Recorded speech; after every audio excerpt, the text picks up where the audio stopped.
এই বাংলার একজন খুব বড় বিপ্লবী ছিলেন এম.এন. রয়, মানবেন্দ্রনাথ রায়। আসলে রিয়েল রেভলিউশনারি। 70 বছর আগে মেক্সিকোতে যে বিপ্লব হয়েছিল, কমিউনিস্ট বিপ্লব, সেই বিপ্লবের সময় মেক্সিকো কমিউনিস্ট পার্টির ফার্স্ট সেক্রেটারি মানে হচ্ছে জেনারেল সেক্রেটারি এই বাঙালি এম.এন. রয়, মানবেন্দ্রনাথ রায়। তিনি রুশ বিপ্লবে অংশগ্রহণ করেন এবং রুশ পলিট ব্যুরোর মেম্বার ছিলেন তিনি, সোভিয়েত কমিউনিস্ট পার্টির।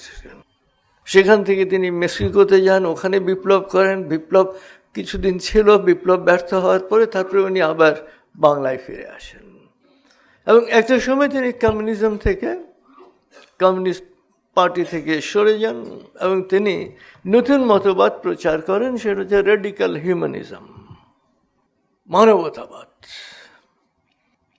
তো তার একটা ছোট্ট বই আছে, the historical role of Islam, এবং তিনি ইসলামের ইতিহাস খুব গভীরভাবে অধ্যয়ন করেন।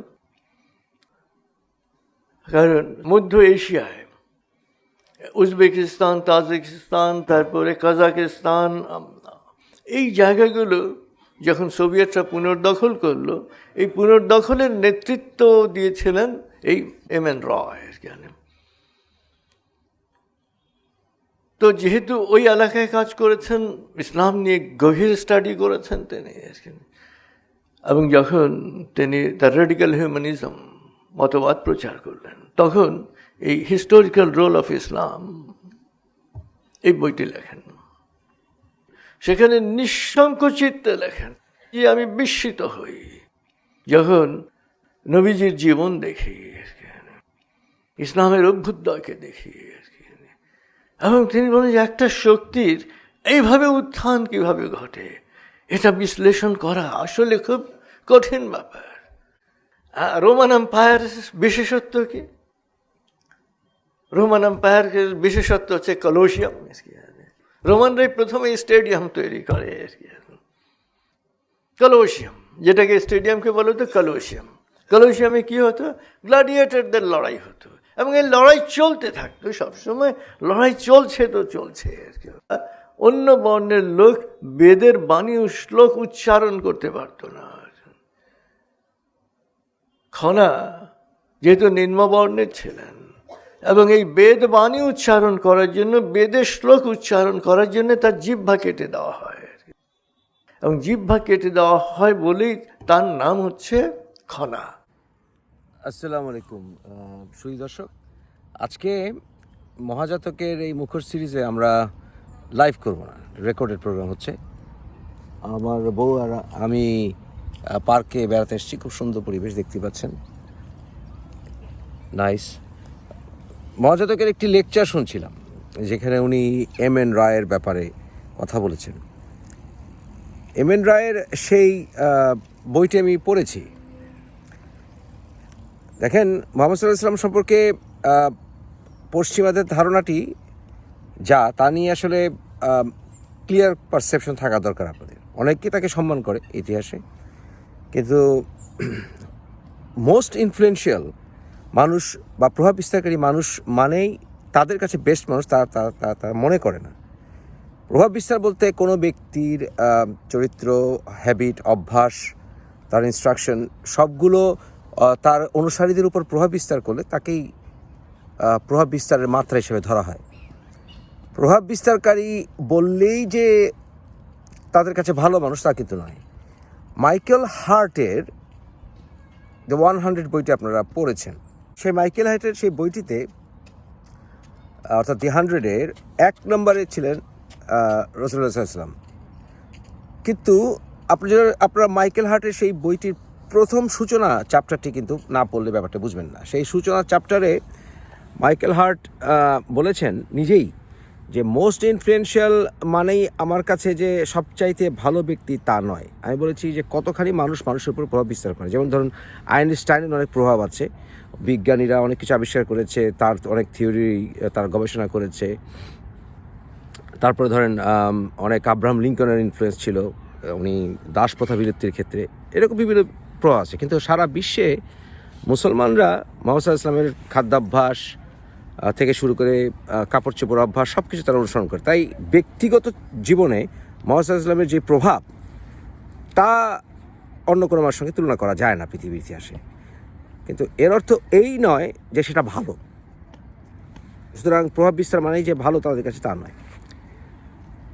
তো এম.এন. রয় উনিও সেভাবেই কথাটি বলেছিলেন এবং ওনার একটি চ্যাপ্টারে, মুহাম্মদ চ্যাপ্টারটায়, বিশেষ করে ওই বইয়ের একটি চ্যাপ্টারে সে স্পষ্ট স্ট্রেট ফরওয়ার্ড বলেছে যে খ্রিশ্চানরা মুহাম্মদকে ইম্পোস্টার বা ধোঁকাবাজ মনে করে। এবং এম.এন. রায় বলেছেন যে সে ধোঁকাবাজি করে থাকলে অন্যান্যরাও করেছে, সেও করেছে, অন্যান্যরাও করেছে। মুহাম্মদ জানতো যে সে নবী দাবি না করলে বা স্বর্গীয় কোনো কিছু দাবি না করলে সে এত প্রভাব বিস্তার করতে পারবে না, এবং তাই সে এই ফিকটিশিয়াস একটি ধর্ম সে সৃষ্টি করেছিল। এবং সে যা করে গেছে রাজনীতির ক্ষেত্রে বা বিভিন্ন ক্ষেত্রে, সেগুলি এক্সট্রাঅর্ডিনারি হতো না যদি সে নিজেকে নবী দাবি না করত। এবং সে যে এই যে তার কাছে এঞ্জেল এসছে, ফেরেশতা এসছে, এগুলো সবই মানসিক রোগ। আমি আপনাদেরকে ওই চ্যাপ্টারের থেকে একটি অংশ এখন দেখাচ্ছি, আপনারা নিজেরা পড়ে দেখুন।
নিশ্চয়ই দেখলেন।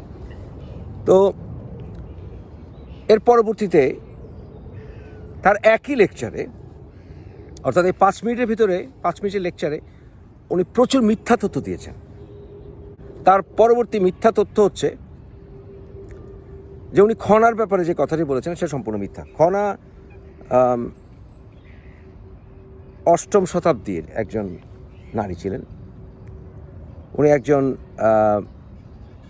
বলা হয় বিখ্যাত একজন, আমাদের ভারত মহাদেশের বাংলার আসাম অঞ্চল বিশেষ করে একজন প্রখ্যাত বিজ্ঞানী, জ্যোতির্বিদ এর ডটার ইন ল বা পুত্রবধূ ছিলেন।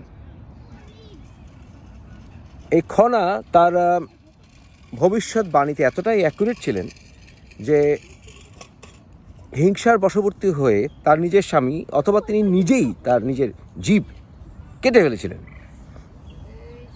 এখানে বর্ণবাদের কিছু নাই, এখানে বর্ণবাদের কিছু ব্যাপার নেই। সুতরাং তার এই যে বর্ণবাদিতার লেকচার, এটার সাথে জীব কাটার কোনো সম্পর্ক নেই। এবং এই বিষয়ে অনেক কবিতাও লেখা হয়েছে। এর ভিতরে একজন কবি মল্লিকা, উনি এই বিষয়ে, মল্লিকা সেনগুপ্তা, উনি এই বিষয়ে একটি কবিতাও লিখেছিলেন এই ঘটনার উপরে।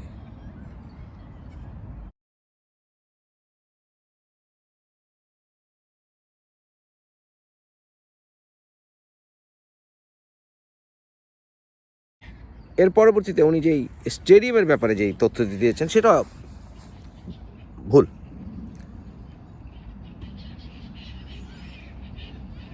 পৃথিবীর ইতিহাসে সবচেয়ে প্রাচীনতম স্টেডিয়ামগুলি প্রতিষ্ঠা করেছিল গ্রিকরা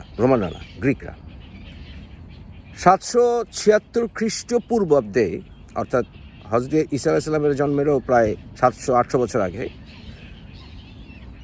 গ্রিকরা প্রথম স্টেডিয়াম এস্টাবলিশ করেছিল অলিম্পিক স্টেডিয়ামে, যেটায় প্রাচীন অলিম্পিক্স খেলা শুরু হয়েছিল এবং সেটা ধ্বংসাবশেষ এখনও আছে।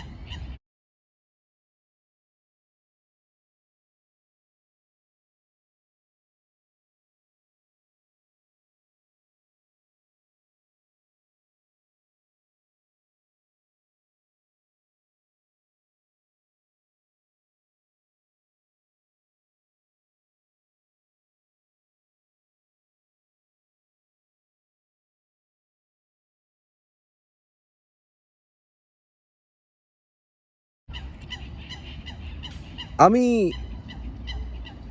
রোমের কলোসিয়াম আমি ভিজিট করেছিলাম এবং সেই কলোসিয়ামের যে স্টাইল, যেটা অ্যাম্পি থিয়েটার বলে, অর্থাৎ ডাবল এরকম একটার পর একটা অ্যাম্পি থিয়েটার, এটা ওরা রোমানরা বানিয়েছিল প্রায় 69 খ্রিস্টাব্দে, অর্থাৎ হযরত ঈসা ইসলামেরও 69 বছর পর। এবং এর আগে অনেক স্টেডিয়াম গ্রিকরা বানিয়েছিল। এই কলোসিয়ামে আমি ভিজিট করে সেখানকার আশেপাশে এলাকায় বাঙালিরা যেই প্রসাধনী বিক্রি করতেন তার উপরে আমি একটা ভিডিও করেছিলাম আজকে থেকে 7 বছর আগে, সেটাও আপনারা এই ভিডিওর শেষে বোনাস হিসাবে দেখবেন। এই ভিডিওটি করার মূল উদ্দেশ্য হচ্ছে যে আমাদের সাধারণ বাঙালিরা পড়াশোনা করে না, তাই তাদেরকে বিভিন্ন চাপাবাজি করে মিথ্যা তথ্য দিয়ে বিভ্রান্ত করা যায়। আমি সবসময় যে বিষয়টি আপনাদেরকে চ্যালেঞ্জ করি যে আমার সিদ্ধান্ত তথ্যের ভিত্তিতে পরিবর্তন হবে, যদি বেটার তথ্য পাই সিদ্ধান্ত পরিবর্তন করব। কিন্তু যখনই আমি কোনো কথা বলি রেফারেন্স ছাড়া কথা বলি না। কিন্তু সাধারণ মানুষ তা খতিয়ে না দেখলে যে বক্তা তাকে খুব বড় জ্ঞানী মনে হতে পারে। আমি 5 মিনিটের লেকচারে, এটা রিসেন্টলি ওনার একটা লেকচার আপলোড করা হয়েছে ওনাদের অফিসিয়াল চ্যানেলে, 5 মিনিটের লেকচারে আমি 3-4টি সিরিয়াস মিস্টেক দেখেছি। আমি ওনার যত লেকচার দেখি প্রত্যেকটা লেকচার মিথ্যা তথ্যে ভরপুর। উনি যেটা করেন আমি নিশ্চিত উনি স্কিমিং করেন, এখান থেকে একটু ওখান থেকে টেকাটা পেতে, মানে অনেকটা করোনা ইব্রাহিমের মতো। করোনা ইব্রাহিম যেমন এখান থেকে একটু পরে মাটির নিচ থেকে উনি শব্দ শোনেন, উনি উল্কা ঝড়ের একটা আবির্ভাবের কথা বললে উনি দাজ্জালের ঘটনা বলা শুরু করেন। এই তথাকথিত মহাজাতক তার থেকে কোনো ভিন্ন কিছু নয়। এই তথাকথিত মহাজাতকের সার্থকতা এখানেই যে উনি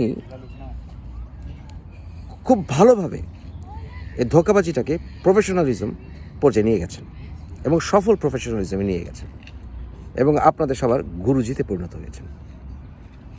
উনি পারলে আমার এই চ্যালেঞ্জটি উত্তর দিক, ওনার কোনো ভক্ত পারবেন। এবং উনি একটা কার্ড তৈরি করেছেন, তাই ওনার ব্যাপারে কথা বললেই ইদানিং আমার কাছে থ্রেট আসে, অ্যাবিউজ আসে, হ্যারাসমেন্ট আসে। উনি নিজেই একটি তৃতীয় ধর্ম কাল্ট সৃষ্টি করেছেন। আমার সামান্যতম কোনো এই বিষয়ে আর সন্দেহ নেই। ওনাকে আমি এরপরেও দাওয়াত করব, আপনি আসুন আমার প্রোগ্রামে, আপনাকে সম্পূর্ণ মর্যাদা দিয়ে বা আপনার ইলেক্টেড বা সিলেক্টেড রিপ্রেজেন্টেটিভকে পাঠান, সম্পূর্ণ মর্যাদা দিয়ে তার সাথে আমি কথা বলবো। উনি আমার তথ্য পারলে ভুল প্রমাণ করুন।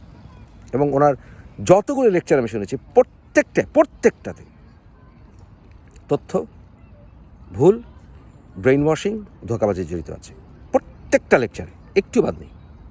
আমি চাইলে ঘন্টার পর ঘন্টা এই বিষয়ে বলতে পারি, তবে উদাহরণ হিসেবে এটাই যথেষ্ট মনে হয়। আগামী সপ্তাহে জুম লাইভ হবে, যেখানে আমি অ্যাডমিন থাকব।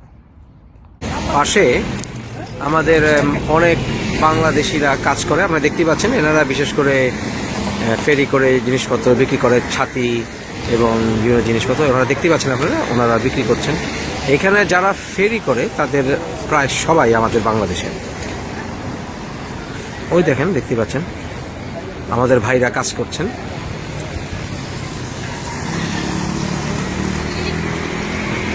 ইটালিতে একটা জিনিস, এখানে ডিপোর্টেশন হয় না, এখানে মানুষকে মানুষ এখানে ডিপোর্ট করে না, এই দেশ থেকে তারা বের করে দেয় না কাউকে, এখানে রিমুভ হয় না। এটা একটি ভালো দিক।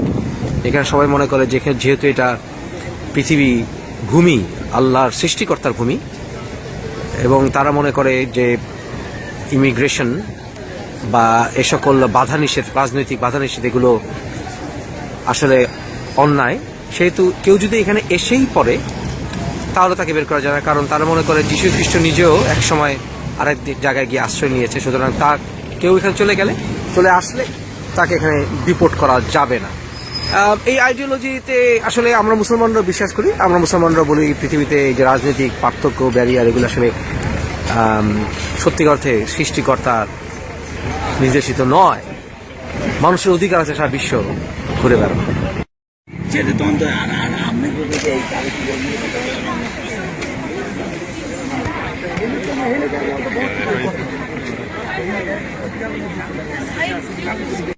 আপনারা খুব কষ্ট করেন মনে হচ্ছে, তাই না?